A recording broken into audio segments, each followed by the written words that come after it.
ফিলিস্তিনপন্থী মার্কিন শিক্ষার্থীদের সংগঠক মাহমুদ খলিলকে গ্রেপ্তার করে বিচারের আওতায় আনায় ক্ষোভে ফুঁসছেন যুক্তরাষ্ট্রে থাকা ইসরায়েলি বিরোধী শিক্ষার্থী ও সাধারণ মানুষ। স্থানীয় সময় শনিবার ফিলিস্তিনের পতাকা হাতে নিউ ইয়র্কের টাইমস স্কয়ারে জড়ো হন শত শত আন্দোলনকারী। স্লোগানে স্লোগানে গাজায় হত্যাযজ্ঞের বিরুদ্ধে প্রতিবাদ যেমন জানিয়েছেন, তেমনি মাহমুদ খলিলকে মুক্তির জোর দাবিও জানিয়েছেন বিক্ষোভকারীরা। বান্ডেল থাকলে প্রতি সেনমানিতে টাকা বাঁচবে। বিকাশ সেনমানি বান্ডেল কিনে জিতুন প্রতি লেনদেনে।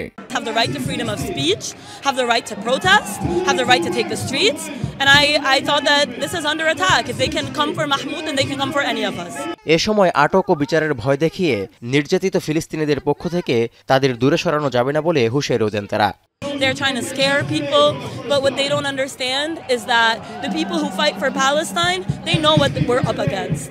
We understand where this country stands on Palestine, and we are prepared to fight back. No, we're not afraid. We must. This country belongs to us. We are the people, for the people, and of the people. যুক্তরাষ্ট্রে ফিলিস্তিনপন্থী বিক্ষোভে নেতৃত্ব দেওয়ার অভিযোগে Colombia বিশ্ববিদ্যালয়ের ছাত্র মাহমুদ খলিলকে গত ৮ March আটক করা হয়। এরপর গত শুক্রবার তাকে নির্বাসনে পাঠানো যেতে পারে বলে রায় দেন যুক্তরাষ্ট্রের অভিবাসন বিচারক। এতে ফিলিস্তিনপন্থী এই মার্কিন শিক্ষার্থীকে যুক্তরাষ্ট্র থেকে বহিষ্কারের প্রচেষ্টা চালিয়ে যেতে পারবে ট্রাম্প প্রশাসন।